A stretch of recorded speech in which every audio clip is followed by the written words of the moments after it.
So when I think of this kind of consideration right now, there's a couple kind of big buckets we tend to look at. So the first is what is the manufacturer or brand, what are their actual capabilities from a fulfillment and operations standpoint? So typically we advise to essentially play to your strengths. So what I mean by that is if you're a brand that does a lot of direct to consumer, that's a core competency, then marketplace, i.e. 3P, is actually going to be much more aligned with your operational capability than a retail environment. And there's some real potential benefit from going that direction.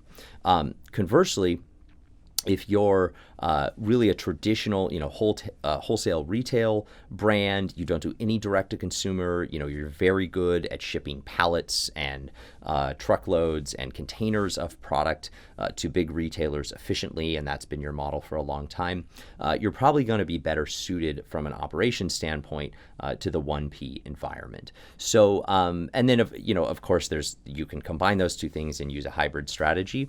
What I would say as just kind of a top line analysis of hybrid is, you shouldn't do it just to do it. If you're hybrid almost always is taking one part of the business and adding in the other. Very rarely is it a brand that says, I'm going to go 1P and 3P simultaneously from the beginning. Almost always it's, typically 1P brand who adds in 3P or vice versa.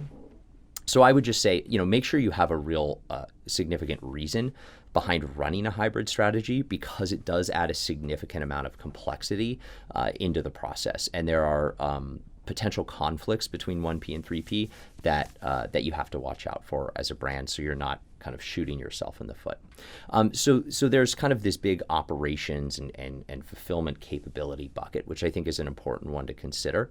The other big consideration for me is channel and pricing policy. So one of the biggest differences between selling 1P and 3P, at least today, and this could change down the road, is how Amazon deals with your retail pricing. So on the 1P side, Amazon is going to price match.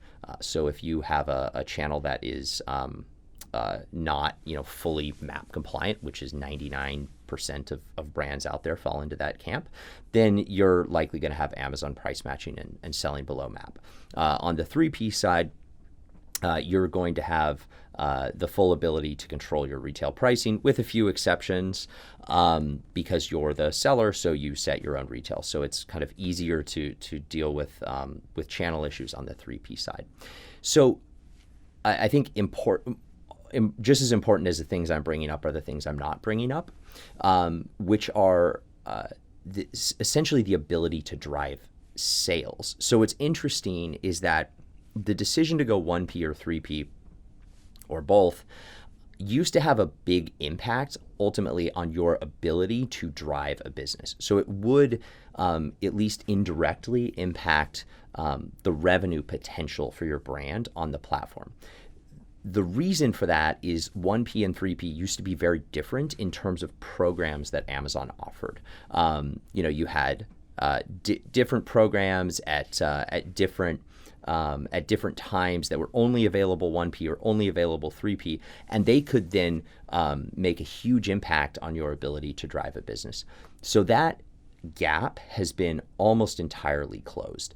On the 1P and 3P side, there are still some exceptions to this. There are still some programs that are either easier to access or slightly nuanced and different between the two sides of the platform. But for all intents and purposes, your ability to drive a business through content, through SEO, through advertising, both search and display, through deals, through other marketing programs, is 98% the same, whether you're 1P or 3P. So when you're making a decision about which way to go, in my opinion, you should really be looking at these two big things: fulfillment capabilities, operational capabilities, what's going to be the most efficient and effective for your business. And then the second is the impact on channel.